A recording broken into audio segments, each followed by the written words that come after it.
నేను చెప్పటం కాదబ్బా, మీరు సోషల్ మీడియాలో కంప్లైంట్ ఏమి ఇచ్చేది అసలు ఎందుకు చెప్తున్నాం కదా, కంప్లైంట్ ఇచ్చేది ఏముంది?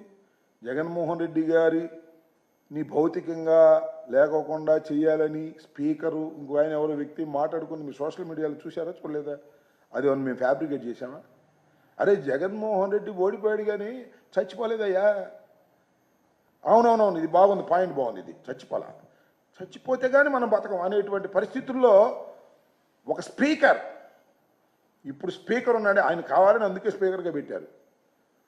ఎందుకంటే జగన్మోహన్ రెడ్డి గారిని ఏది పెడితే అది అంటానికి వీలుగా ఉంటుందని ఆయన స్పీకర్గా పెట్టారు. ఇది నిజం కాదా? ఖండించారా పోనీ సోషల్ మీడియాలో వస్తే ఇది మాది కాదు, ఇది ఫాల్స్ అని ఖండించానా? ఇది మార్ఫింగ్ అని ఖండించానా? ఎందుకు ఖండించలేదుగా? ఇది బాధ్యత కలిగినటువంటి స్పీకరే మాట్లాడుకుంటున్నటువంటి సందర్భం, మేము ఆరోపణ చేయటం కాదు.